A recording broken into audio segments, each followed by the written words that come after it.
Hello my dear students, ಹೇಗಿದ್ದೀರಾ ಎಲ್ಲರೂ? Welcome to Pallavi tutorials. ಮಕ್ಕಳೇ, ಈ ಒಂದು ವಿಡಿಯೋದಲ್ಲಿ ಫಸ್ಟ್ PUC ಅಕೌಂಟೆನ್ಸಿಗೆ ಸಂಬಂಧಪಟ್ಟಾಗೆ ಚಾಪ್ಟರ್ 3 ರೆಕಾರ್ಡಿಂಗ್ ಟ್ರಾನ್ಸಾಕ್ಷನ್ ಫಸ್ಟ್ ಏನಿದೆ, ಈ ಚಾಪ್ಟರಲ್ಲಿ ಬರುವಂತಹ one of the most important concept that is journalise the following transaction concept. Already ಹೇಳಿದ್ದೀನಿ, 6 ಮಾರ್ಕ್ಸು ಮತ್ತು 12 ಮಾರ್ಕ್ಸಿಗೆ ಎರಡೂ ಕಡೆ ಕೂಡ, even section C section D ಎರಡೂ ಕಡೆ ಕೂಡ ಕವರ್ ಆಗುವಂಥ ಒಂದು ಕಾನ್ಸೆಪ್ಟ್ ಇದು ಜರ್ನಲ್ ಎಂಟ್ರಿ. ಮಿಡ್ ಟರ್ಮಿಗಂತೂ ತುಂಬಾ ಇಂಪಾರ್ಟೆಂಟ್ ಆಗಿರುತ್ತೆ. ಬಿಕಾಸ್ 50% ಸಿಲೆಬಸ್ನ ಮಾತ್ರ ಕವರ್ ಮಾಡಿ ಕ್ವಶನ್ ಪೇಪರ್ನ ಪ್ರಿಪೇರ್ ಮಾಡೋದ್ರಿಂದ ನೀವು ಜರ್ನಲ್ ಎಂಟ್ರಿ ಕಾನ್ಸೆಪ್ಟ್ ಮೇಲೆ 2 ಪ್ರಾಬ್ಲಮ್ಸ್ ಬರುತ್ತೆ ಅನ್ನೋ ಲೆಕ್ಕದಲ್ಲೇ ನೀವು ರೆಡಿ ಆಗಬೇಕಾಗಿರುತ್ತೆ. ಓಕೆನಾ? ಆಲ್ರೆಡಿ ಒಂದು ಪ್ರಾಬ್ಲಮ್ನ ನಾನು ಅಪ್ಲೋಡ್ ಮಾಡಿದ್ದೀನಿ. ಅದರಲ್ಲಿ ವಿತ್ ಡೀಟೇಲ್ ರೂಲ್ಸನ್ನ ಯಾವ ರೀತಿಯಾಗಿ ಅಪ್ಲೈ ಮಾಡಬೇಕು, ಪರ್ಸ್ನಲ್ಲು ರಿಯಲು ನಾಮಿನಲ್ ಅಕೌಂಟ್ ರೂಲ್ಸನ್ನ ಅಪ್ಲೈ ಮಾಡೋ ಮುಖಾಂತರ ಜರ್ನಲ್ ಎಂಟ್ರೀಸ್ಗಳನ್ನ ಯಾವುದು ಡೆಬಿಟ್ ಆಗುತ್ತೆ ಯಾವುದು ಕ್ರೆಡಿಟ್ ಆಗುತ್ತೆ ಅನ್ನೋದನ್ನು ಕ್ಲೀನಾಗಿ ನೀವು ಅಂಡರ್ಸ್ಟ್ಯಾಂಡ್ ಮಾಡಿಕೊಂಡೇ ಬರೀಬೇಕಾಗತ್ತೆ.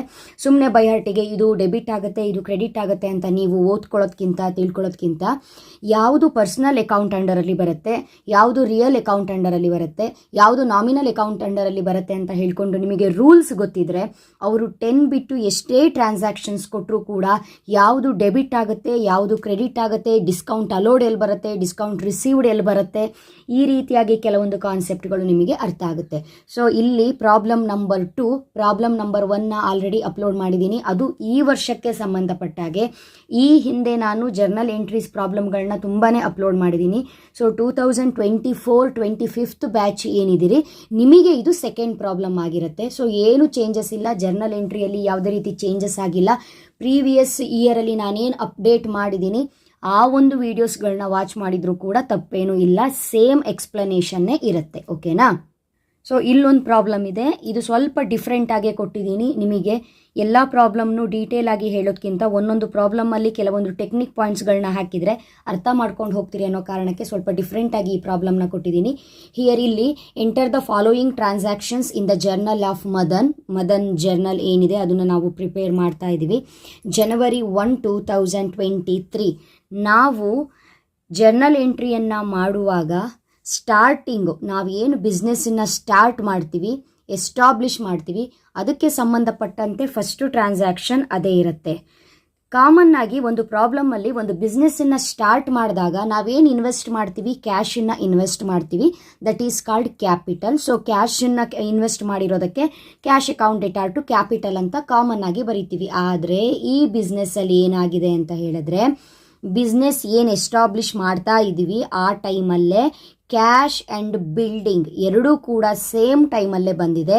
ಹಾಗಾಗಿ ಬಿಸ್ನೆಸ್ಸಿಗೆ ಕ್ಯಾಶ್ ಬಂದಿರೋದನ್ನು ಕ್ಯಾಶ್ ಬಂದಿದೆ ಅಂತಲೇ ತೋರಿಸ್ಬೇಕು, ಬಿಲ್ಡಿಂಗ್ ಬಂದಿರೋದನ್ನು ಅಥವಾ ಬಿಲ್ಡಿಂಗ್ ಕ್ರಿಯೇಟ್ ಮಾಡಿರೋದನ್ನು ಬಿಲ್ಡಿಂಗ್ ಅಂತಲೇ ತೋರಿಸ್ಬೇಕಾಗತ್ತೆ. ಒಂದು ತಿಳ್ಕೊಳ್ಳಿ, ಬಿಸ್ನೆಸ್ಸಿಗೆ ಕ್ಯಾಶ್ ಆಗಿರಬಹುದು, ಬಿಲ್ಡಿಂಗ್ ಆಗಿರಬಹುದು, ಅಥವಾ ಮಷಿನರಿ ಆಗಿರ್ಬೋದು, ಫರ್ನಿಚರ್ ಆಗಿರಬಹುದು, ಟೂಲ್ಸ್ ಆಗಿರ್ಬೋದು, ಎಕ್ವಿಪ್ಮೆಂಟ್ಸ್ ಆಗಿರ್ಬೋದು, ಇವೆಲ್ಲವೂ ಕೂಡ ಅಸೆಟ್ಸ್, ಬಿಸ್ನೆಸ್ಸಿಗೆ ಅಸೆಟ್ಸ್ ಆಗಿರುತ್ತೆ. Here all assets are come under the real account.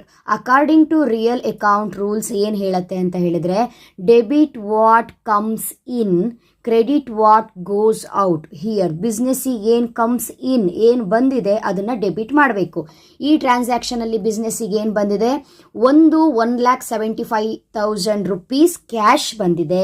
Second 1 lakh rupees ವರ್ತಿನ ಒಂದು ಬಿಲ್ಡಿಂಗ್ ಇದೆ. ಅಲ್ಲಿಗೆ ಇದು ಎರಡೂ ಕೂಡ ಏನಾಗುತ್ತೆ, ಡೆಬಿಟ್ ಆಗುತ್ತೆ. ಹಿಯರ್ ನೀವು ಜರ್ನಲ್ ಎಂಟ್ರಿಯನ್ನು ಹಾಕುವಾಗ ಡೇಟನ್ನು ಕರೆಕ್ಟಾಗಿ ಮೆನ್ಷನ್ ಮಾಡಬೇಕು. Second column particulars, third column LF ledger folio, ಏನಾದರೂ ಫೈಲ್ ನಂಬರ್ ಏನಾದರೂ ಇದ್ದರೆ ಈ ಕಾಲಮಲ್ಲಿ ಬರೀಲಿಕ್ಕಿರುತ್ತೆ. Next debit to credit. Here debit ಆದರೆ ಡೆಬಿಟ್ ಕಾಲಮಲ್ಲಿ ಅಮೌಂಟನ್ನು ಬರೀಬೇಕು, ಕ್ರೆಡಿಟ್ ಆದರೆ ಕ್ರೆಡಿಟ್ ಕಾಲಮಲ್ಲಿ ಅಮೌಂಟನ್ನು ಬರೀಬೇಕಾಗತ್ತೆ. ಸೊ ಫಸ್ಟು ಟ್ರಾನ್ಸಾಕ್ಷನ್ ಏನಿದೆ ಇದಕ್ಕೆ ನಾವು ಎಂಟ್ರಿಯನ್ನು ಹಾಕೋದಾದರೆ ಏನು, debit what comes in, cash account debit, building account debit, ಎರಡು ಕೂಡ ಬಿಸ್ನೆಸ್ಸಿಗೆ ಬಂದಿದೆ. ಸೇಮ್ ಟೈಮ್ ಅದು ನಾವೇನಂತ ಕನ್ಸಿಡರ್ ಮಾಡ್ತೀವಿ, ಟು ಕ್ಯಾಪಿಟಲ್ ಅಕೌಂಟ್. ಕ್ಯಾಶ್ ಅಷ್ಟೇ ಬಂದಾಗ cash account debtor to capital ಇರ್ತಾ ಇತ್ತು, ಇಲ್ಲಿ ಬಿಲ್ಡಿಂಗ್ ಕೂಡ ಬಂದಿದೆ. ಹಾಗಾಗಿ cash account debtor, building account debtor to capital account. So ಇದನ್ನು ಇನ್ನೂ ಏನು ಚೇಂಜ್ ಮಾಡಿ ಕೇಳ್ಬೋದು ಅಂತ ಹೇಳಿದ್ರೆ, ಸ್ಟಾರ್ಟಿಂಗು ಅಂದರೆ ಫಸ್ಟ್ ಡೇಟಲ್ಲಿ ಕ್ಯಾಶ್ ಜೊತೆ ಬಿಲ್ಡಿಂಗ್ ಇರಬಹುದು, ಮಷಿನರಿ ಇರಬಹುದು, ಫರ್ನಿಚರ್ ಇರಬಹುದು, ಏನೇ ಇದ್ರೂ ಕೂಡ ನೀವಿಲ್ಲಿ ಡೆಬಿಟ್ಟೇ ಮಾಡಬೇಕಾಗತ್ತೆ. ಈ ಪ್ರಾಬ್ಲಮಲ್ಲಿ ಕ್ಯಾಶು ಬಿಲ್ಡಿಂಗ್ ಅಷ್ಟೇ ಇದೆ. ಕ್ಯಾಶ್ ಮಷಿನರಿ ಇದ್ರೂ ಕೂಡ ಇಲ್ಲೇ ಬರೀರಿ, ಕ್ಯಾಶ್ ಫರ್ನಿಚರ್ ಇದ್ರೂ ಕೂಡ ಇಲ್ಲೇ ಬರೀರಿ. ಇಲ್ಲ ಜಸ್ಟ್ ಕ್ಯಾಶ್ ಮಾತ್ರ ಇದೆ ಅಂತ ಹೇಳಿದ್ರೆ cash account debtor to capital ಅಂತ ಡೈರೆಕ್ಟ್ ಆಗಿ ಬರಿಬಹುದು. ಹಿಯರ್ ನೆರೇಷನ್ನ ಬರಿಬೇಕು, ಬೀಯಿಂಗ್ ಅಂತ ಬರ್ಬಿಟ್ಟೆ ಬರಿಬೇಕು. Being commenced business with cash and building ಅಂತ ಬರಿಬೇಕು. ನೆಕ್ಸ್ಟು ಸೆಕೆಂಡ್ ಟ್ರಾನ್ಸಾಕ್ಷನ್ ಜನವರಿ 2ಗೆ ಆಗಿದೆ. Goods purchased for cash ₹75,000. ಗೂಡ್ಸನ್ನ ನಾವು ಪರ್ಚೇಸ್ ಮಾಡಿದೀವಿ. ಮಕ್ಕಳೇ, ಗೂಡ್ಸ್ ಅನ್ನೋದು ಬಿಸ್ನೆಸ್ಸಿಗೆ ಅಸೆಟ್. ಸೇಮ್ ಟೈಮ್ ನಾವು ರಿಯಲ್ ಅಕೌಂಟ್ ರೂಲ್ಸ್ನ ಇಲ್ಲಿ ಫಾಲೋ ಮಾಡಬೇಕು. Debit what comes in.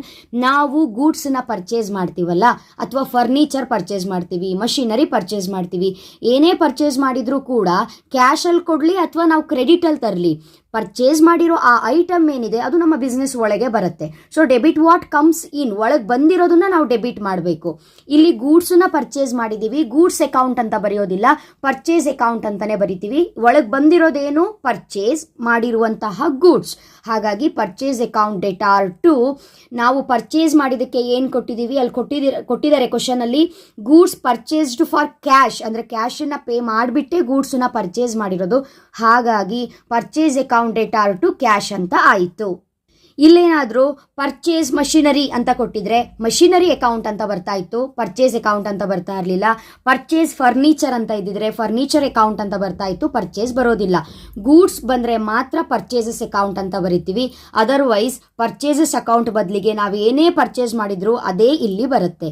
So purchases account debtor to cash account. ಒಂದು ತಿಳ್ಕೊಳ್ಳಿ, ನಾವು ಯಾವುದೇ ಒಂದು ಐಟಮ್, ಯಾವುದೇ ಒಂದು ವಸ್ತುವನ್ನು ಪರ್ಚೇಸ್ ಮಾಡಿದಾಗ ಬಿಸ್ನೆಸ್ಸಿಗೆ ನಾವು ಕ್ಯಾಶನ್ನು ಪೇ ಮಾಡಬೇಕು. ಬಿಕಾಸ್ ನಾವು ಪರ್ಚೇಸ್ ಮಾಡಿರೋದಕ್ಕೆ ಅದಕ್ಕೆ ಅಮೌಂಟ್ ನಾವೇನು ಮಾಡಬೇಕು, ಪೇ ಮಾಡಬೇಕು. ಸ್ಪಾಟಲ್ಲೇ ಅಮೌಂಟ್ ಇತ್ತು ಅಂತ ಹೇಳಿದ್ರೆ ಸ್ಪಾಟಲ್ಲೇ ಪೇ ಮಾಡ್ತೀವಿ. ಇಲ್ಲ ಅಂತ ಹೇಳಿದ್ರೆ ಕ್ರೆಡಿಟಲ್ಲಿ ಪರ್ಚೇಸ್ ಮಾಡಿ ಫರ್ದರ್ ಅದನ್ನು ನಾವು ಪೇ ಮಾಡ್ತೀವಿ. ಏನೇ ಆದರೂ ಕೂಡ ಪರ್ಚೇಸ್ ಮಾಡಿದಾಗ ಬಿಸ್ನೆಸ್ಸಿಗೆ ಗೂಡ್ಸು ಬರುತ್ತೆ. ಹಾಗಾಗಿ ಬಂದಿರೋದನ್ನ ಡೆಬಿಟ್ ಮಾಡಬೇಕು. ಪರ್ಚೇಸ್ ಮಾಡಿದಕ್ಕೆ ನಮ್ಮಿಂದ ಏನು ಹೋಯಿತು ಕ್ಯಾಶ್, ಅದನ್ನು ನಾವು ಕ್ರೆಡಿಟ್ ಮಾಡಬೇಕು. ಹಿಯರ್ ನೆರೇಷನ್ ಬರಿಬೇಕು. Being goods purchased for cash, debit amount ಡೆಬಿಟಲ್ಲಿ, ಕ್ರೆಡಿಟ್ ಅಮೌಂಟು ಕ್ರೆಡಿಟಲ್ಲಿ ಬರೆದ್ರೆ ಆಯಿತು. ನೆಕ್ಸ್ಟ್ ನೋಡಿ, ಸೋಲ್ಡ್ ಗೂಡ್ಸ್ ಟು ರಮೇಶ್ ಅಂತ ಇದೆ. ಹಿಯರ್ ನೋಡಿ, ಇಲ್ಲಿ ಸೋಲ್ಡ್ ಗೂಡ್ಸ್ ಟು ರಮೇಶ್ ₹30,000 ಅಂತ ಇದೆ. ಇಲ್ಲೇನು ರಮೇಶ್ ಅಂತ ಮೆನ್ಷನ್ ಆಗಿದೆ, ನೇಮ್ ಬಂದಿದೆ ಅಂತ ಹೇಳಿದ್ರೆ ಈ ಒಂದು ಟ್ರಾನ್ಸಾಕ್ಷನ್ನು ಕ್ರೆಡಿಟಲ್ ಆಗಿದೆ ಅಂತ ಅರ್ಥ. ಅವ್ರೇನಾದರೂ ಸೋಲ್ಡ್ ಗೂಡ್ಸ್ ಫಾರ್ ಕ್ಯಾಶ್ ಅಂತ ಕೊಟ್ಟಿದ್ರೆ ಅಂದರೆ ಗೂಡ್ಸನ್ನ ಸೇಲ್ ಮಾಡಿದ್ದೀವಿ, ಯಾವುದೋ ಒಂದು ವ್ಯಕ್ತಿಗೆ ಸೇಲ್ ಮಾಡಿದ್ದೀವಿ, ಅವನು ಆನ್ ಸ್ಪಾಟ್ ನಮಗೆ ಕ್ಯಾಶ್ ಕೊಟ್ಟಿದ್ದಾನೆ ಅಂತ ಆಯಿತು. ಬಟ್ ಇಲ್ಲಿ ಸೋಲ್ಡ್ ಗೂಡ್ಸ್ ಟು ರಮೇಶ್ ಅಂತ ಹೇಳಿದರೆ ರಮೇಶ್ ಅನ್ನುವಂತಹ ಒಬ್ಬ ವ್ಯಕ್ತಿಗೆ ನಾವು ಗೂಡ್ಸನ್ನ ಸೇಲ್ ಮಾಡಿದ್ದೀವಿ, ₹30,000 ಇದು. ಬಟ್ ಅವನು ಇನ್ನೂ ಅಮೌಂಟನ್ನು ಕೊಟ್ಟಿಲ್ಲ. ದಟ್ ಮೀನ್ಸ್ 30,000 ಕ್ರೆಡಿಟ್ ಟ್ರಾನ್ಸಾಕ್ಷನ್ ಆಗಿದೆ. ಇದು ಕ್ಯಾಶೋ ಕ್ರೆಡಿಟೋ ಅಂತ ಹೇಗೆ ಕಂಡುಹಿಡಿಯೋದು ಅಂತ ಹೇಳಿದ್ರೆ, ಕ್ಯಾಶ್ ಅಂತ ಕೊಟ್ಟಿದ್ರೆ ಕ್ಯಾಶ್ ಟ್ರಾನ್ಸಾಕ್ಷನ್ನು, ಕ್ಯಾಶ್ ಅಂತ ಕೊಡದೆ ಪರ್ಟಿಕ್ಯುಲರ್ ಆಗಿ ಒಬ್ಬ ಪರ್ಸನ್ ನೇಮು ಅಥವಾ ಕಂಪನಿ ನೇಮನ್ನು ಇಲ್ಲಿ ಕೊಟ್ಟಿದ್ರೆ ಇದನ್ನ ನಾವೇನಂತ ಕನ್ಸಿಡರ್ ಮಾಡಬೇಕು, ಕ್ರೆಡಿಟ್ ಟ್ರಾನ್ಸಾಕ್ಷನ್ ಅಂತಲೇ ಕನ್ಸಿಡರ್ ಮಾಡಬೇಕು. ಡೇಟ್ ಹಾಕೋಬೇಕು. ಜನವರಿ 3ಗೆ ನಡೆದಿರುವಂತಹ ಟ್ರಾನ್ಸಾಕ್ಷನ್ನು 3/1/2023. ಹಿಯರ್ ನಾವು ಯಾರಿಗೆ ಸೇಲ್ ಮಾಡಿರೋದು, ರಮೇಶ್ ಅನ್ನುವಂತಹ ಒಬ್ಬ ಪರ್ಸನ್ನಿಗೆ ಸೇಲ್ ಮಾಡಿದ್ದೀವಿ. ಇಲ್ಲಿ ಕಾಮನ್ ಆಗಿ ತಿಳ್ಕೊಳ್ಳಿ, ನಾವು ಗೂಡ್ಸನ್ನ ಸೇಲ್ ಮಾಡ್ತೀವಿ. ಗೂಡ್ಸ್ ಏನಿದೆ ಬಿಸ್ನೆಸ್ಸಿಗೆ ಅಸೆಟ್ಟು. ಅಸೆಟ್ ಅಂತ ಹೇಳಿದ್ರೆ real account. Real account rules ಏನು ಹೇಳುತ್ತೆ, debit what comes in, credit what goes out ಅಂತ ಹೇಳ್ತೀವಿ. ಹೌದಾ, ನಾವು ಯಾವುದೇ ಗೂಡ್ಸನ್ನ ಸೇಲ್ ಮಾಡಿದ್ರೆ ಗೂಡ್ಸ್ ಹೊರಗಡೆ ಹೋಗುತ್ತೆ, goes out, that means credit. But ಬಿಸ್ನೆಸ್ಸಿಗೆ ಬರೋದೇನು, ಕ್ಯಾಶ್. ಇಲ್ಲಿ ಕ್ರೆಡಿಟಲ್ಲಿ ಆಗಿದೆ ಅಂತ ಹೇಳಿದ್ರು ಕೂಡ ಮುಂದೊಂದಿನ ಕ್ಯಾಶ್ ಬಂದೇ ಬರುತ್ತೆ. ಹೌದಾ, ಅವಾಗ ನಾವೇನು ಮಾಡ್ತೀವಿ, ಕಾಮನ್ ಆಗಿ ಸೇಲ್ ಟ್ರಾನ್ಸಾಕ್ಷನ್ ಆದಾಗ, ಸೇಲ್ಸ್ ಆದಾಗ ನಮಗೆ ಕ್ಯಾಶ್ ಬರುತ್ತೆ, ಗೂಡ್ಸು ಹೊರಗಡೆ ಹೋಗುತ್ತೆ. ನಮಗೇನು ಬರುತ್ತೆ ಅದನ್ನು ನಾವು ಡೆಬಿಟ್ ಮಾಡಬೇಕು. ಇವಾಗ ಸದ್ಯಕ್ಕೆ ನಮಗೆ ಕ್ಯಾಶ್ ಬಂದಿಲ್ಲ, ಬಿಕಾಸ್ ಇದು ಕ್ರೆಡಿಟ್ ಟ್ರಾನ್ಸಾಕ್ಷನ್ನು. ಹಾಗಾಗಿ ಕ್ಯಾಶ್ ಅಕೌಂಟ್ ಅಂತ ಬರೆಯೋದ್ರ ಬದಲಿಗೆ ನಮಗೆ ಕ್ಯಾಶನ್ನು ಫ್ಯೂಚರ್ ಡೇಸಲ್ಲಿ ಯಾರು ಕೊಡಬೇಕು ಅಥವಾ ಇವಾಗ ನಮ್ಮ ಹತ್ರ ಯಾರು ಕ್ರೆಡಿಟಲ್ಲಿ ತಗೊಂಡಿದ್ದಾನೋ ಅವನ ಹೆಸರನ್ನ ಬರಿಬೇಕು. ಅದಕ್ಕಾಗಿ ನಾನಿಲ್ಲಿ Ramesh account debtor to sales account ಅಂತ ಬರೆದಿದ್ದೀನಿ. ನೆಕ್ಸ್ಟು ನೆರೇಷನ್ ಬರಿಬೇಕು. Being sold goods to Ramesh on credit. ಇಲ್ಲೇ ತಿಳ್ಕೊಂಡಿರಿ, ಈಗ ಏನಾಗಿದೆ, cash account debtor to sales account ಆಗಬೇಕಾಗಿತ್ತು ಇಫ್ ನಮಗೆ ರಮೇಶ್ ಕ್ಯಾಶ್ ಕೊಟ್ಟಿದ್ರೆ. ರಮೇಶ್ ಕ್ಯಾಶ್ ಕೊಟ್ಟಿಲ್ಲ, ಹಾಗಾಗಿ ಕ್ಯಾಶ್ ಬದಲಿಗೆ ರಮೇಶ್ ಹೆಸರನ್ನೇ ಬರೆದಿಟ್ಟಿದ್ದೀವಿ. ಮುಂದೊಂದು ದಿನ ಅವನು ಕ್ಯಾಶ್ ಕೊಡ್ತಾನೆ ಅನ್ನೋದು ನೆನಪಿರಲಿ, ಅದು ನೆಕ್ಸ್ಟ್ ಎಂಟ್ರಿ ಬರ್ತಾ ಹೋಗುತ್ತೆ. ನೆಕ್ಸ್ಟು ಡೇಟ್ ಜನವರಿ 4ಗೆ ಒಂದು ಟ್ರಾನ್ಸಾಕ್ಷನ್ ಆಗಿದೆ. ಪೇಯ್ಡ್ ವೇಜಸ್ ಅನ್ನೋದು ಬಿಸ್ನೆಸ್ಸಿಗೆ ಎಕ್ಸ್ಪೆನ್ಸಸ್ ಎಲ್ಲ ಯಾವ ಒಂದು ಅಕೌಂಟಲ್ಲಿ ಬರುತ್ತೆ ಅಂತ ಹೇಳಿದ್ರೆ ನಾಮಿನಲ್ ಅಕೌಂಟಲ್ಲಿ ಬರುತ್ತೆ. According to nominal account rules ಏನು ಹೇಳುತ್ತೆ ಅಂತ ಹೇಳಿದ್ರೆ debit all expenses and losses ಅಂತ ಹೇಳುತ್ತೆ. Debit all expenses and losses debit ಮಾಡಬೇಕಂತೆ. ಎಕ್ಸ್ಪೆನ್ಸು ಲಾಸು ಇದ್ರೆ ಅದನ್ನ debit ಮಾಡಬೇಕಂತೆ.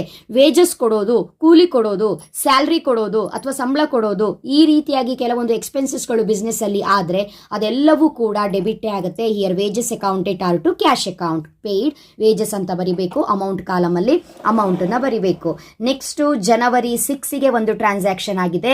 Sold goods for cash ₹10,000. ಇಲ್ಲಿ ನೋಡಿ, ಗೂಡ್ಸ್ ನ ಸೇಲ್ ಮಾಡಿದೀವಿ ಬಟ್ ಕ್ಯಾಶ್ ಇದೆ, ಹಾಗಾಗಿ ನಾವೇನ್ ಮಾಡಬೇಕು, ಕ್ಯಾಶ್ ನ ತಗೊಂಡು ಗೂಡ್ಸ್ ನ ಸೇಲ್ ಮಾಡಿರೋದ್ರಿಂದ ನಮಗೇನು ಬಂದಿದೆ ಅದನ್ನ ನಾವು ಡೆಬಿಟ್ ಮಾಡಬೇಕು. ಗೂಡ್ಸ್ ನ ಸೇಲ್ ಮಾಡಿರೋದಕ್ಕೆ ನಮಗೆ ಬಂದಿರೋದೇನು, cash accounted are to sales account. ನೋಡಿ, ಉಲ್ಟಾ ಆಗುತ್ತೆ. ನಾವು ಪರ್ಚೇಸ್ ಮಾಡಿದಾಗ ಕ್ಯಾಶ್ ನಮ್ಮಿಂದ ಹೋಗುತ್ತೆ, ಅದಕ್ಕೆ ನಾವು ಕ್ರೆಡಿಟ್ ಮಾಡ್ತೀವಿ.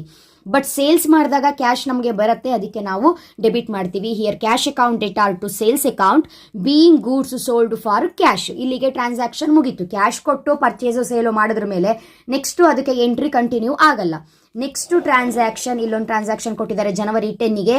ಪೇಯ್ಡ್ ಫಾರ್ ಟ್ರೇಡ್ ಎಕ್ಸ್ಪೆನ್ಸಸ್ ₹700 ಅಂತ ಇದೆ. ಅಲ್ಲೇ ಕೊಟ್ಟಿದ್ದಾರೆ ಅವರು, ಟ್ರೇಡ್ ಎಕ್ಸ್ಪೆನ್ಸಸ್ ಅಂತ ಮೆನ್ಷನ್ ಮಾಡಿದ್ದಾರೆ. ಎಕ್ಸ್ಪೆನ್ಸಸ್ ಏನ್ ಹೇಳುತ್ತೆ ಅಂತ ಹೇಳಿದ್ರೆ debit all expenses and losses ಅಂತ ಹೇಳುತ್ತೆ. ಹಾಗಾಗಿ trade expenses account debtor to cash account ಅಂತ ಬರೆದು ಬೀಯಿಂಗ್ ಟ್ರೇಡ್ ಎಕ್ಸ್ಪೆನ್ಸಸ್ ಪೇಯ್ಡ್ ಅಂತ ಬರಿಬೇಕು. ₹700 ಎರಡೂ ಕಡೆ ಡೆಬಿಟ್ ಅಲ್ಲಿ ಡೆಬಿಟ್, ಕ್ರೆಡಿಟ್ ಅಲ್ಲಿ ಕ್ರೆಡಿಟ್ ಅಮೌಂಟ್ ಅನ್ನ ಬರಿಬೇಕು. ಸೊ ನೆಕ್ಸ್ಟ್ ಟ್ರಾನ್ಸಾಕ್ಷನ್ ಏನಾಗಿದೆ, ಈ ಹಿಂದೆ ನಾವು ಏನು ಜನವರಿ 3ಯಲ್ಲಿ ರಮೇಶಿಗೆ ಏನು ಗೂಡ್ಸನ್ನ ಸೇಲ್ ಮಾಡಿದ್ವಿ, ಸೊ ಅದು ರಿಕವರಿ ಆಗಿದೆ. ಹೇಗೆ ಅಂತ ಹೇಳಿದ್ರೆ ಜನವರಿ 12ಗೆ cash received from Ramesh. So ನಿಮಗೆ ನೆನಪಿದೆ, ರಮೇಶ್ ನಮಗೆ ಎಷ್ಟು ಅಮೌಂಟನ್ನು ಕೊಡಬೇಕಾಗಿತ್ತು, ₹30,000 ಕೊಡಬೇಕಾಗಿತ್ತು. ಆದರೆ ಇಲ್ಲಿ ಏನಾಗಿದೆ, cash received from Ramesh only ₹29,500 ಅಂತೆ. 30,000 ಅಲ್ಲಿ 29,500 ಕೊಟ್ಟಿದ್ದಾರೆ ಅಂತ ಹೇಳಿದ್ರೆ ರಿಮೈನಿಂಗ್ 500 ಏನಾಗಿದೆ, ಡಿಸ್ಕೌಂಟ್ ಅಲೋಡ್ ಆಗಿದೆ. ಹಾಗಾಗಿ ನಾವಿಲ್ಲಿ ಏನು ಬರಿಬೇಕು ಅಂತ ಹೇಳಿದ್ರೆ, ಅಲ್ಲಿ ಆಕ್ಚುವಲ್ ಆಗಿರೋದು ಏನು transaction, sold goods to Ramesh ಅಂತ ಇತ್ತು. ಅಂದರೆ ಗೂಡ್ಸನ್ನ ನಾವು ರಮೇಶಿಗೆ ಸೇಲ್ ಮಾಡಿದ್ವಿ, ಅದಕ್ಕೆ ಅವರು ನಮಗೆ ಕ್ಯಾಶನ್ನು ಕೊಡಬೇಕಿತ್ತು. ಕಾಮನ್ ಆಗಿ ನಾವು ಸೇಲ್ಸ್ ಮಾಡಿದಾಗ cash account debtor to sales ಅಂತ ಬರ್ತಾ ಇತ್ತು. ಆದರೆ ಇಲ್ಲಿ cash account debtor to sales ಅಂತ ಬರೀಲಿಕ್ಕೆ ರಮೇಶು ಕ್ರೆಡಿಟ್ ಅಲ್ಲಿ ಪರ್ಚೇಸ್ ಮಾಡಿದ್ದ, ಅದಕ್ಕೆ ನಾವು Ramesh account debtor to sales ಅಂತ ಹೇಳ್ಕೊಂಡು ಬರೆದಿದ್ವಿ ಈ ಎಂಟ್ರಿಯಲ್ಲಿ. ಇವಾಗ ಏನು ಮಾಡಬೇಕು, ರಮೇಶ್ ಇಂದ ನಮಗೆ ಕ್ಯಾಶ್ ಬಂದಿದೆ ಅಲ್ವಾ, ಬಂದಿರೋ ಕ್ಯಾಶನ್ನ ರಮೇಶ್ ಬದಲಿಗೆ ಕ್ಯಾಶ್ ಅಂತ ಹಾಕ್ಬಿಟ್ಟೆ ಬರಿಬೇಕು, ಕ್ಯಾಶ್ ಅಕೌಂಟ್ ಡೆಟಾರ್. ಬಟ್ ಇಲ್ಲಿ ಪ್ರಾಬ್ಲಮ್ ಏನು ಅಂತ ಹೇಳಿದ್ರೆ ಹೋಲ್ 30,000ನ ಪೇ ಮಾಡಿಲ್ಲ, ಓನ್ಲಿ 29,500ನ ಪೇ ಮಾಡಿದ್ದಾನೆ. ₹500 ಏನಾಗಿದೆ, ಡಿಸ್ಕೌಂಟ್ ಅಲೋಡ್ ಆಗಿದೆ. ಹಾಗಾಗಿ ಡಿಸ್ಕೌಂಟ್ ಅಕೌಂಟ್ ಕೂಡ 500 ಅಂತ ಬರಿಬೇಕು. ಆಕ್ಚುಯಲ್ ಆಗಿ ನಮಗೆ 29,500 ಬಂದಿದೆ, ಇನ್ನು 500 ನಾವೇ ಡಿಸ್ಕೌಂಟ್ ಕೊಟ್ಟಿದ್ದೀವಿ. ರಮೇಶ್ ಅಕೌಂಟ್ 30,000, ಬಿಕಾಸ್ ನಾವು ರಮೇಶಿಗೆ ಸೇಲ್ ಮಾಡಿರುವ ಗೂಡ್ಸಿನ ವ್ಯಾಲ್ಯೂ 30,000 ಆಗಿರುತ್ತೆ. ನೀವು ನೆರೇಷನ್ ಇಲ್ಲಿ ಕರೆಕ್ಟ್ ಆಗಿ ಬರಿಬೇಕಾಗತ್ತೆ. Being cash received from Ramesh and discount allowed. Next transaction January 14, goods purchased from Sudhir ₹27,000. ಇಲ್ಲಿ ನೋಡಿ, ಗೂಡ್ಸ್ ಪರ್ಚೇಸ್ಡ್ ಫಾರ್ ಕ್ಯಾಶ್ ಅಂತ ಇಲ್ಲ. ಹಿಯರ್ ಇಲ್ಲಿ ಕ್ಯಾಶ್ ಅಂತ ಇದ್ದಿದ್ರೆ ಟ್ರಾನ್ಸಾಕ್ಷನ್ ಮುಗ್ದೋಗ್ತಿತ್ತು. ಆದರೆ ಇಲ್ಲಿ ಗೂಡ್ಸ್ನ ಪರ್ಚೇಸ್ ಮಾಡಿದ್ದೀವಿ. ಯಾರಿಂದ, ಸುಧೀರಿಂದ. ₹27,000 ವರ್ತಿನ ಗೂಡ್ಸನ್ನ ಪರ್ಚೇಸ್ ಮಾಡಿದ್ದೀವಿ. ಬಟ್ ಸ್ಪಾಟಲ್ಲಿ ನಾವು ಪೇಮೆಂಟ್ ಮಾಡಿಲ್ಲ. ಸ್ಪಾಟಲ್ಲಿ ಪೇಮೆಂಟ್ ಮಾಡಿಲ್ಲ ಅನ್ನೋದು ನಿಮಗೆ ಹೇಗೆ ಗೊತ್ತಾಯಿತು ಅಂತ ಹೇಳಿದ್ರೆ, ಇಲ್ಲಿ ಗೂಡ್ಸ್ ಪರ್ಚೇಸ್ಡ್ ಫ್ರಮ್ ಸುಧೀರ್ ಅಂತ ಇದೆ. ಗೂಡ್ಸ್ ಪರ್ಚೇಸ್ಡ್ ಫಾರ್ ಕ್ಯಾಶ್ ಅಂತ ಇಲ್ಲ, ಫ್ರಮ್ ಸುಧೀರ್ ಅಂತ ಇದೆ. ಹಾಗಾಗಿ ಇದು ಕ್ರೆಡಿಟ್ ಪರ್ಚೇಸ್ ಆಗುತ್ತೆ. ನಾವು ಎಂಟ್ರಿಯನ್ನು ಕೊಡುವಾಗ ಯಾವ ರೀತಿ ಬರೀಬೇಕು, ಕಾಮನ್ ಆಗಿ ಗೂಡ್ಸ್ ಪರ್ಚೇಸ್ಡ್ ಫಾರ್ ಕ್ಯಾಶ್ ಅಂತ ಇದ್ದಿದ್ರೆ ನಾವೇನು ಮಾಡಿರ್ತಾ ಇದ್ವಿ, purchase account debtor to cash ಅಂತ ಬರಿತಾ ಇದ್ವಿ. ಆದರೆ ಇಲ್ಲಿ ನಾವಿನ್ನೂ ಕ್ಯಾಶನ್ನು ಪೇ ಮಾಡದೇ ಇರೋ ಕಾರಣ ನಾವು ಯಾರಿಗೆ ಕ್ಯಾಶ್ ಕೊಡಬೇಕೋ ಅವ್ರ ಹೆಸರನ್ನೇ ಬರಿಬೇಕು.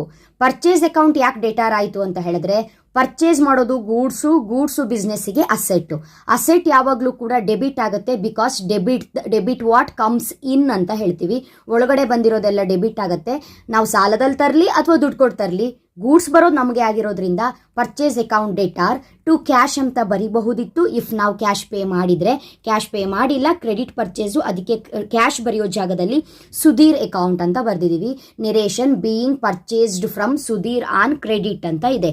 ನೆಕ್ಸ್ಟು ಟ್ರಾನ್ಸಾಕ್ಷನ್ 18ಗೆ ನಡೆದಿದೆ. ಕಾರ್ಟೇಜ್ ಪೇಯ್ಡ್ ಅಂತ ಇದೆ, ₹1000. ಕಾರ್ಟೇಜ್ ಪೇಯ್ಡ್ ₹1000 ಅಂತ ಇದೆ. ಇಲ್ಲಿ ಕಾರ್ಟೇಜ್ ಅನ್ನೋದು ಎಕ್ಸ್ಪೆನ್ಸ್ ಆಗುತ್ತೆ. ಕಾರ್ಟೇಜ್ ಅನ್ನೋದು ಎಕ್ಸ್ಪೆನ್ಸ್ ಆಗಿರೋದ್ರಿಂದ ಎಕ್ಸ್ಪೆನ್ಸಸ್ ಎಲ್ಲ ನಾವೇನು ಮಾಡ್ತೀವಿ ಅಂತ ಹೇಳಿದ್ರೆ ಡೆಬಿಟ್ ಮಾಡ್ತೀವಿ. ಹಾಗಾಗಿ ಎಂಟ್ರಿಯನ್ನು ಹಾಕುವಾಗ cartage account debtor to cash account, because cartage ಏನಿದೆ ಅದು expenses. Cartage account debtor to cash account ಅಂತ ಮಾಡಿ ₹1000 ಕೊಡಬೇಕು. ನೆಕ್ಸ್ಟು ನಮಗೆ ಗೊತ್ತಿದೆ ಡ್ರಾಯಿಂಗ್ಸ್ ಅನ್ನೋ ಒಂದು ಕಾನ್ಸೆಪ್ಟು ಬಿಸ್ನೆಸ್ಸಲ್ಲಿ ಬರುತ್ತೆ. ಯಾಕೆ ಅಂತ ಹೇಳಿದ್ರೆ, ಓನರು ತನ್ನ ಪರ್ಸನಲ್ ಯೂಸಿಗೆ ಅಮೌಂಟನ್ನು ವಿತ್ಡ್ರಾ ಮಾಡ್ಕೊಳ್ಳೋದಾಗಿರಬಹುದು, ಅಥವಾ ಬಿಸ್ನೆಸ್ಸಿನ ಕೆಲವೊಂದು ಗೂಡ್ಸ್ಗಳನ್ನು ತನ್ನ ಹೌಸ್ ಹೋಲ್ಡ್ ಪರ್ಪಸ್ಸಿಗೆ ಯೂಸ್ ಮಾಡುವಂಥದ್ದು, ಇದೆಲ್ಲ ಬಿಸ್ನೆಸ್ಸಲ್ಲಿ ನಡೀತಾ ಇರುತ್ತೆ. ವಾಟ್ ಎವರ್ ಒಬ್ಬ ಓನರು ತನ್ನ ಒಂದು ಪರ್ಸನಲ್ ಯೂಸಿಗೆ ಬಿಸ್ನೆಸ್ ಬ್ಯಾಂಕ್ ಅಕೌಂಟಿಂದ ಅಮೌಂಟನ್ನು ಡ್ರಾ ಮಾಡಿದರೆ ಅದನ್ನು ನಾವು ಡ್ರಾಯಿಂಗ್ಸ್ ಅಂತ ಕರಿತೀವಿ. ಸೊ ಓನರೇ ಆಗಿದ್ರೂ ಕೂಡ ಆ ಡ್ರಾಯಿಂಗ್ಸಿಗೆ ಇಂಟ್ರೆಸ್ಟನ್ನು ಪೇ ಮಾಡಬೇಕು. ಹಾಗಾಗಿ ಓನರ್ ಡ್ರಾ ಮಾಡಿದ್ದಾನೆ ಅಂತ ಸುಮ್ಮನೆ ಇರೋದಿಲ್ಲ, ಅದನ್ನು ಕೂಡ ನಾವು ಜರ್ನಲ್ ಬುಕ್ಕಲ್ಲಿ ಎಂಟ್ರಿ ಕೊಡ್ತೀವಿ. ಓನರ್ ಇಂತಿಷ್ಟು ಅಮೌಂಟನ್ನು ಡ್ರಾ ಮಾಡ್ಕೊಂಡು ಹೋಗಿದ್ದಾರೆ. ಯಾಕಂತ ಹೇಳಿದ್ರೆ ಆಡಿಟಿಂಗ್ ಮಾಡುವಾಗ ಲೆಕ್ಕವನ್ನು ನಾವು ತೋರಿಸಲೇಬೇಕು. ಎಲ್ಲಿ ಹೋಯಿತು ₹5,000 ಅಂತ ಹೇಳಿದ್ರೆ ನಮಗೆ ಗೊತ್ತಾಗಲ್ಲ. ಅದೇ ಅವನು ಪರ್ಸನಲ್ ಯೂಸಿಗೆ ಅಮೌಂಟನ್ನು ಡ್ರಾ ಮಾಡ್ಕೊಂಡಿದ್ರು ಓನರ್ ಅನ್ನೋದನ್ನ ನೀವು ಎಂಟ್ರಿ ತೋರಿಸ್ಬಿಟ್ರೆ ಅಲ್ಲಿ ಯಾವುದೇ ರೀತಿ ಫ್ರಾಡ್ ಆಗಲ್ಲ. ಹಾಗಾಗಿ ಡ್ರೀವ್ ಕ್ಯಾಶ್ ಫಾರ್ ಪರ್ಸನಲ್ ಯೂಸ್ ₹5,000 ಅಂತ ಹೇಳಿದ್ರೆ ಓನರು ತನ್ನ ಪರ್ಸನಲ್ ಯೂಸಿಗೆ ಅಮೌಂಟನ್ನು ಡ್ರಾ ಮಾಡಿದ್ದಾನೆ, ಡ್ರಾಯಿಂಗ್ಸ್. ಸೆಕೆಂಡ್ ಒನ್ ಕೂಡ ಸೇಮ್ ಇದೆ, goods used for house hold purpose. House ಯಾರ್ದು? ಓನರ್ದು. ಗೂಡ್ಸ್ ಎಲ್ಲಿದು? ಬಿಸ್ನೆಸ್ಸಿಂದು. ಬಿಸ್ನೆಸ್ ಗೂಡ್ಸನ್ನ ತನ್ನ ಹೌಸ್ ಹೋಲ್ಡ್ ಪರ್ಪಸ್ಸಿಗೆ ₹2,000 ಗೂಡ್ಸ್ ಏನಿದೆ ಅದನ್ನು ಯೂಸ್ ಮಾಡಿದ್ದಾನೆ. ಸೊ ಅದಕ್ಕೆ ನಾವು ಎಂಟ್ರಿಯನ್ನು ಕೊಡುವಾಗ ಯಾವ ರೀತಿ ಕೊಡಬೇಕು ಅಂತ ಹೇಳಿದ್ರೆ, ಫಸ್ಟು ಡ್ರಾಯಿಂಗ್ಸಿಗೆ ಎಂಟ್ರಿಯನ್ನು ಕೊಡಬೇಕು. ಹಿಯರ್ ಡ್ರಾಯಿಂಗ್ಸ್ ನೋಡಿ, ಪರ್ಸ್ನಲ್ ಯೂಸಿಗೆ ಅಮೌಂಟನ್ನು ವಿತ್ಡ್ರಾ ಮಾಡ್ಕೊಳ್ಳೋದು. ಪರ್ಸನಲ್ ಅಂತ ಹೇಳಿದ್ರೆ ಅದು ಪರ್ಸನಲ್ ಅಕೌಂಟ್ ಆಯಿತು. ಪರ್ಸನಲ್ ಅಕೌಂಟ್ ರೂಲ್ಸ್ ಏನು ಹೇಳುತ್ತೆ ಅಂತ ಹೇಳಿದ್ರೆ ಡೆಬಿಟ್ ದ ರಿಸೀವರ್ ಅಂತ ಇದೆ. ಡೆಬಿಟ್ ದ ರಿಸೀವರ್ ಅಂತ ಹೇಳುತ್ತೆ. ಇಲ್ಲಿ ಅಮೌಂಟನ್ನು ವಿತ್ಡ್ರಾ ಮಾಡಿಕೊಂಡು ರಿಸೀವ್ ಮಾಡ್ಕೊಂಡವ್ರು ಯಾರು? ಓನರು. ಹಾಗಾಗಿ ಓನರ್ನ ನಾವೇನು ಮಾಡಬೇಕು? ಡೆಬಿಟ್ ಮಾಡಬೇಕು. ಸೊ ಓನರ್ ಅಕೌಂಟ್ ಅಂತ ಬರೆಯಲ್ಲ. ಓನರ್ ಏನು ತನ್ನ ಅಮೌಂಟನ್ನು ವಿತ್ಡ್ರಾ ಮಾಡ್ಕೊಂಡ ಬಿಸ್ನೆಸ್ಸಿಂದ ಪರ್ಸನಲ್ ಯೂಸಿಗೆ ಅದನ್ನು ನಾವೇನಂತ ಕರಿತೀವಿ? ಡ್ರಾಯಿಂಗ್ಸ್ ಅಂತ ಕರಿತೀವಲ್ಲ. ಹಾಗಾಗಿ drawings account debtor to cash account. Drawings amount ಏನು ವಿತ್ಡ್ರಾ ಮಾಡ್ದ ಅದು ಕ್ಯಾಶ್ ಆಗಿನೇ ಅವನು ವಿತ್ಡ್ರಾ ಮಾಡಿರ್ತಾನೆ. ಆ ವಿತ್ಡ್ರಾ ಮಾಡಿರುವ ಪ್ರೋಸೆಸ್ಸಿಗೆ ನಾವು ಡ್ರಾಯಿಂಗ್ಸ್ ಅಂತ ಕರೆಯೋದು. ಹಾಗಾಗಿ drawings account debtor to cash account. ಇಲ್ಲಿ ಡ್ರಾಯಿಂಗ್ಸ್ ಹೇಗೆ ಡೆಬಿಟ್ ಆಯಿತು ಅನ್ನೋದ್ರ ಬಗ್ಗೆ ನೀವು ಕನ್ಫ್ಯೂಷನ್ ಇಟ್ಕೊಳ್ಳೇಬಾರ್ದು. ಡ್ರಾಯಿಂಗ್ಸ್ ಅನ್ನೋದು ಓನರಿಗೆ ಸಂಬಂಧಪಟ್ಟಿದ್ದು. ಓನರ್ ಅನ್ನೋದು ಪರ್ಸ್ನಲ್ ಒಂದು ಆಟಿಟ್ಯೂಡ್ ಬರುತ್ತಲ್ಲಿ, ಪರ್ಸ್ನಲ್ ಒಂದು ಸೆಟ್ ಬರುತ್ತೆ. ಹಾಗಾಗಿ ಅದನ್ನು ನಾವು ಆರ್ಟಿಫಿಷಿಯಲ್ ಪರ್ಸನ್ ಆಗಿರಬಹುದು ಅಥವಾ ನ್ಯಾಚುರಲ್ ಪರ್ಸನ್ ಆಗಿರ್ಬೋದು. ಪರ್ಸನಲ್ ಅಕೌಂಟ್ ಅಂಡರಲ್ಲೇ ನಾವು ಅದನ್ನು ಟ್ರೀಟ್ ಮಾಡ್ತೀವಿ. ಪರ್ಸನಲ್ ಅಕೌಂಟ್ ರೂಲ್ಸ್ ಹೇಳೋದು ಡೆಬಿಟ್ ದ ರಿಸೀವರ್ ಅಂತಾನೆ ಹೇಳುತ್ತೆ, ಕ್ರೆಡಿಟ್ ದ ಗೀವರು. ಇಲ್ಲಿ ಗೀವರ್ ಯಾರು? ಬಿಸ್ನೆಸ್ ತಾನೇ ಕ್ಯಾಶನ್ನ ಓನರಿಗೆ ಕೊಟ್ಟಿರೋದು. ಹಾಗಾಗಿ ಕ್ಯಾಶು ಗೀವರ್ ಆಗಿರೋದ್ರಿಂದ ಕ್ರೆಡಿಟ್ ಆಗುತ್ತೆ. Being ಡ್ರೀವ್ cash for personal use ಅಂತಾನೆ ಬರಿಬೇಕು. ನೆಕ್ಸ್ಟು ಹೌಸ್ ಹೋಲ್ಡ್ ಪರ್ಪಸ್ಸಿಗೆ ₹2,000 ಗೂಡ್ಸು ಅವನೇನು ಮಾಡ್ಕೊಂಡಿದ್ದಾನೆ? ಯೂಸ್ ಮಾಡ್ಕೊಂಡಿದ್ದಾನೆ. ಸೊ ಓನರು ಕ್ಯಾಶನ್ನಾದರೂ ಯೂಸ್ ಮಾಡ್ಕೊಳ್ಳಿ ಅಥವಾ ಬಿಸ್ನೆಸ್ಸಿಗೆ ಸಂಬಂಧಪಟ್ಟಿರುವಂತಹ ಯಾವುದೇ ವಸ್ತುವನ್ನು ಯೂಸ್ ಮಾಡ್ಕೊಳ್ಳಿ, ಓನರ್ ಯೂಸ್ ಮಾಡ್ಕೊಂಡ ಅಂತ ಹೇಳಿದ್ರೆ ಆ ಒಂದು ಕಾನ್ಸೆಪ್ಟ್ ಏನಂತ, ಟ್ರಾನ್ಸಾಕ್ಷನ್ ಏನಾಗುತ್ತೆ? ಡ್ರಾಯಿಂಗ್ಸ್ ಅಂತ ಆಗುತ್ತೆ. ಇಲ್ಲೂ ಕೂಡ ಗೂಡ್ಸನ್ನ ಅವನು ಯೂಸ್ ಮಾಡ್ಕೊಂಡಿರೋದ್ರಿಂದ ಡ್ರಾಯಿಂಗ್ಸ್ ಅಂತಾನೆ ಬರಿಬೇಕು. Drawings account debtor to goods account ಅಂತ ಬರಿಬಹುದು. Drawing account debtor to goods account. ಯಾಕೆ ಇಲ್ಲಿ ಪರ್ಚೇಸ್ ಅಂತ ಬರ್ದಿದ್ದೀನಿ ಅಂತ ಹೇಳಿದ್ರೆ, ಗೂಡ್ಸ್ ಯಾರ್ದು? ಬಿಸ್ನೆಸ್ಸಿಂದು. ಬಿಸ್ನೆಸ್ ಗೂಡ್ಸನ್ನ ಓನರು ತನ್ನ ಪರ್ಸನಲ್ ಯೂಸಿಗೆ ಯೂಸ್ ಮಾಡ್ಕೊಂಡ ಅಂತ ಹೇಳಿದ್ರೆ ಬಿಸ್ನೆಸ್ಸಿಂದ ಓನರು ಪರ್ಚೇಸ್ ಮಾಡ್ದ ಅಂತ ಆಯ್ತು. ಹಾಗಾಗಿ ನಾನಲ್ಲಿ ಪರ್ಚೇಸ್ ಅಕೌಂಟ್ ಅಂತ ಬರೆದಿರೋದು. ಯಾವುದು ಬರೆದ್ರೂ ತಪ್ಪಿಲ್ಲ, ಕರೆಕ್ಟಾಗಿ ಅರ್ಥ ಮಾಡ್ಕೊಂಡು ಬರಿಬೇಕು. ಗೂಡ್ಸ್ ಅಕೌಂಟ್ ಆಗುತ್ತೆ. Here being goods used for house hold purpose ಅಂತ ಬರಿಬೇಕು. ಅಮೌಂಟ್ ಕಾಲಮಲ್ಲಿ ಕರೆಕ್ಟಾಗಿ ಅಮೌಂಟನ್ನು ಮೆನ್ಷನ್ ಮಾಡಿ. ಲಾಸ್ಟ್ ಟ್ರಾನ್ಸಾಕ್ಷನ್ನು ಸುಧೀರ್ಗೆ ಸಂಬಂಧಪಟ್ಟಿದ್ದು. ಆಲ್ರೆಡಿ ನಾವು ಸುಧೀರಿಂದ 27,000 ರುಪೀಸ್ ಗೂಡ್ಸನ್ನ ಪರ್ಚೇಸ್ ಮಾಡಿದ್ವಿ ಆನ್ ಕ್ರೆಡಿಟಲ್ಲಿ. ಲಾಸ್ಟ್ ಮೂಮೆಂಟಲ್ಲಿ ಅವನಿಗೇನು ಮಾಡ್ತಾ ಇದ್ದೀವಿ, ಕ್ಯಾಶ್ ಪೇಯ್ಡ್ ಟು ಸುಧೀರ್ಗೆ ಕ್ಯಾಶನ್ನ ಪೇ ಮಾಡ್ತಾ ಇದ್ದೀವಿ. ಬಟ್ ಅಷ್ಟು ಅಮೌಂಟನ್ನ ಪೇ ಮಾಡ್ತಾ ಇಲ್ಲ. 27,000 ಬದಲಾಗಿ 26,700 ಪೇ ಮಾಡ್ತಾ ಇದ್ದೀವಿ. ದಟ್ ಮೀನ್ಸ್ ನಾವು 300 ರುಪೀಸ್ ಡಿಸ್ಕೌಂಟನ್ನ ಅವನ ಹತ್ರ ರಿಸೀವ್ ಮಾಡ್ಕೊಂಡಿದ್ದೀವಿ ಅಂತ ಅರ್ಥ. ಹಾಗಾಗಿ ಕಾಮನ್ ಆಗಿ ನಾವು ಪರ್ಚೇಸ್ ಮಾಡಿದಾಗ ಬೇರೆ ಯಾರಿಂದನಾದರೂ ಆಗಿರಬಹುದು, ಪರ್ಚೇಸ್ ಟ್ರಾನ್ಸಾಕ್ಷನ್ ಮಾಡಿದ್ದೀವಿ ಅಂತ ಹೇಳಿದ್ರೆ ಎಂಟ್ರಿ ಏನು ಬರಿತೀವಿ, ಪರ್ಚೇಸ್ ಮಾಡಿದಾಗ ಗೂಡ್ಸ್ ಒಳಗೆ ಬಂತು ಅನ್ನೋ ಕಾರಣಕ್ಕೆ ಪರ್ಚೇಸ್ ಅಕೌಂಟ್ ಎಟಾರ್ ಟು ಕ್ಯಾಶ್ ಅಂತ ಮಾಡ್ತೀವಿ. ಇಲ್ಲಿ ಒಂದ್ಸಲ ಕ್ರೆಡಿಟ್ ಆಗಿ ಇನ್ನೊಂದ್ಸಲ ಕ್ಯಾಶ್ ಆಗಿ ಕನ್ವರ್ಟ್ ಆಗ್ತಾ ಇರೋದ್ರಿಂದ ಪರ್ಚೇಸ್ ನಾವು ಯಾರಿಂದ ಪರ್ಚೇಸ್ ಮಾಡಿದ್ವಿ, ಸುಧೀರಿಂದ ಪರ್ಚೇಸ್ ಮಾಡಿದ್ವಿ. ಸುಧೀರ್ ಅಕೌಂಟ್ 27,000. ಅವನಿಗೆ ನಾವು ಕ್ಯಾಶನ್ನು ಕೊಡಬೇಕಾಗಿತ್ತು. ಎಷ್ಟು ಕ್ಯಾಶ್ ಕೊಡಬೇಕಾಗಿತ್ತು, 27 ಕೊಡಬೇಕಾಗಿತ್ತು. ಬಟ್ 26,700 ಕೊಟ್ಟು ಡಿಸ್ಕೌಂಟನ್ನು ಏನು ಮಾಡಿದ್ದೀವಿ, 300 ತೊಗೊಂಡಿದ್ದೀವಿ. ಇಲ್ಲಿ ಡಿಸ್ಕೌಂಟ್ ಅಂತ ಹೇಳಿದ್ರೆ ನೀವು ಬರಿಬಹುದು, ಡಿಸ್ಕೌಂಟ್ ರಿಸೀವ್ಡ್ ಅಂತ ಕೂಡ ಬರಿಬಹುದು. ಯಾಕಂತ ಹೇಳಿದ್ರೆ ಇಲ್ಲಿ ನಾವು ಡಿಸ್ಕೌಂಟ್ ರಿಸೀವ್ ಮಾಡ್ಕೊಂಡಿದ್ದು. ಹಿಂದಿನ ಟ್ರಾನ್ಸಾಕ್ಷನಲ್ಲಿ ಡಿಸ್ಕೌಂಟನ್ನ ಅಲೋಡ್, ನಾವೇ ಡಿಸ್ಕೌಂಟ್ ಕೊಟ್ಟಿದ್ದು. ನಾವು ಡಿಸ್ಕೌಂಟ್ ಕೊಟ್ಟರೆ ಡಿಸ್ಕೌಂಟ್ ಅಲೋಡ್, ನಾವು ಡಿಸ್ಕೌಂಟ್ ರಿಸೀವ್ ಮಾಡಿಕೊಂಡ್ರೆ ಡಿಸ್ಕೌಂಟ್ ರಿಸೀವ್ಡ್. ಡಿಸ್ಕೌಂಟ್ ಅಲೋಡ್ ಬರೋದು ಎಲ್ಲಿ ಅಂತ ಹೇಳಿದ್ರೆ ಸೇಲ್ ಮಾಡಿದಾಗ. ನಾವೇ ಇನ್ನೊಬ್ಬ ವ್ಯಕ್ತಿಗೆ ಗೂಡ್ಸನ್ನ ಸೇಲ್ ಮಾಡಿದರೆ ಡಿಸ್ಕೌಂಟ್ ಅಲೋಡ್ ಕೊಡ್ತೀವಿ, ಅಂದರೆ ಅವನಿಗೆ ಡಿಸ್ಕೌಂಟ್ ಕೊಡ್ತೀವಿ. ನಾವೇ ಇನ್ನೊಬ್ಬ ವ್ಯಕ್ತಿಯಿಂದ ಪರ್ಚೇಸ್ ಮಾಡಿದಾಗ ನಮಗೆ ಅವರು ಡಿಸ್ಕೌಂಟ್ ಕೊಡ್ತಾರೆ. ದಟ್ ಮೀನ್ಸ್ ಡಿಸ್ಕೌಂಟ್ ರಿಸೀವ್ಡ್ ಆಗುತ್ತೆ. ಹಾಗಾಗಿ ಅದೆರಡು ಕನ್ಫ್ಯೂಸ್ ಮಾಡ್ಕೋಬಾರ್ದು. ಡಿಸ್ಕೌಂಟ್ ಅಲೋಡ್ ಬರೋದು ಸೇಲ್ಸಲ್ಲಿ, ಡಿಸ್ಕೌಂಟ್ ರಿಸೀವ್ಡ್ ಬರೋದು ಪರ್ಚೇಸಲ್ಲಿ. ನಿಮಗೆ ಪರ್ಚೇಸಿಗೆ ಏನು ಇದು ಎಂಟ್ರಿ ಬರುತ್ತೆ, ಸೇಲ್ಸಿಗೆ ಏನು ಎಂಟ್ರಿ ಬರುತ್ತೆ ಅಂತ ಕರೆಕ್ಟಾಗಿ ಗೊತ್ತಿದ್ರೆ ಡಿಸ್ಕೌಂಟ್ ಅಲೋಡು ಮತ್ತು ಡಿಸ್ಕೌಂಟ್ ರಿಸೀವ್ಡು ಎಲ್ಲಿ ಬರುತ್ತೆ ಅನ್ನೋ ಕನ್ಫ್ಯೂಷನ್ ಆಗಲ್ಲ. ಬಿಕಾಸ್ ಕ್ಯಾಶ್ ಜೊತೆಗೆ ಬರುತ್ತೆ. ಪರ್ಚೇಸ್ ಮಾಡಿದಾಗ ಕ್ಯಾಶು ಕ್ರೆಡಿಟ್ ಆಗುತ್ತೆ, ಹಾಗಾಗಿ ಡಿಸ್ಕೌಂಟ್ ರಿಸೀವ್ಡು ಕೂಡ ಕ್ರೆಡಿಟ್ ಆಗುತ್ತೆ. ಬಟ್ ಸೇಲ್ಸ್ ಮಾಡಿದಾಗ ಕ್ಯಾಶು ಡೆಬಿಟ್ ಆಗಿರುತ್ತೆ, ಹಾಗಾಗಿ ಡಿಸ್ಕೌಂಟ್ ಅಲೋಡು ಕೂಡ ಡೆಬಿಟ್ ಆಗುತ್ತೆ. ಅಷ್ಟೇ ವ್ಯತ್ಯಾಸ. ಕ್ಯಾಶ್ ಜೊತೆಗೆ ಡಿಸ್ಕೌಂಟ್ ಅಲೋಡು, ಡಿಸ್ಕೌಂಟ್ ರಿಸೀವ್ಡನ್ನು ನೀವು ಬರೆದ್ರೆ ಆಯಿತು. ಸೊ ಇದು ಜರ್ನಲೈಸ್ ದ ಫಾಲೋಯಿಂಗ್ ಟ್ರಾನ್ಸಾಕ್ಷನಿಗೆ ಸಂಬಂಧಪಟ್ಟಾಗೆ ಪ್ರಾಬ್ಲಮ್ ನಂಬರ್ 2. ಸೊ ಇದನ್ನು ಕರೆಕ್ಟಾಗಿ ನೋಡ್ಕೊಳ್ಬೇಕು. ಆಲ್ಮೋಸ್ಟ್ ಆಲ್ ಎಲ್ಲ ಟ್ರಾನ್ಸಾಕ್ಷನ್ಸ್ನು ಕೂಡ ಇದರಲ್ಲಿ ಕವರ್ ಮಾಡಿದ್ದೀನಿ. ಇನ್ನೂ ಒಂದು ಪ್ರಾಬ್ಲಮ್ ಬೇಕಿದ್ರೆ ಕಮೆಂಟ್ ಮಾಡಿ. ನೆಕ್ಸ್ಟ್ ನಿಮಗೆ ಕಂಟಿನ್ಯೂಸ್ ಆಗಿ ಪರ್ಚೇಸ್ ಬುಕ್ ಆಗಿರ್ಬೋದು, ಸೇಲ್ಸ್ ಬುಕ್ ಆಗಿರ್ಬೋದು, purchase return, sales return, petty cash book, trial balance ಇವೆಲ್ಲವೂ ನೋಡ್ಕೊಳ್ಬೇಕಾಗತ್ತೆ. ಸೊ ಎಲ್ಲ ಪ್ರಾಬ್ಲಮ್ಸ್ನು ಒಂದ್ಸಲ ನಾನು ಅಪ್ಲೋಡ್ ಮಾಡಿ ಆಗಿದೆ. ಹಿಂದಿನ ಪ್ರಾಬ್ಲಮ್ಸ್ಗಳನ್ನ ಯಾರು ವಾಚ್ ಮಾಡಿಲ್ಲ ಅವರು ವಾಚ್ ಮಾಡಿ. ಇಲ್ಲ ನಿಮಗೆ ಫರ್ದರ್ ಪ್ರಾಬ್ಲಮ್ಸ್ಗಳು ಬೇಕು ಅನ್ನೋದಿದ್ರೆ ಕಮೆಂಟ್ ಮಾಡಿ ಮಕ್ಕಳೇ, ಓಕೆನಾ? ಮುಂದಿನ ವಿಡಿಯೋದಲ್ಲಿ ಮತ್ತೆ ಸಿಗ್ತೀನಿ. ಅಲ್ಲಿವರೆಗೂ ಚೆನ್ನಾಗಿ ಓದ್ಕೊಳ್ಳಿ. Thank you. All the best.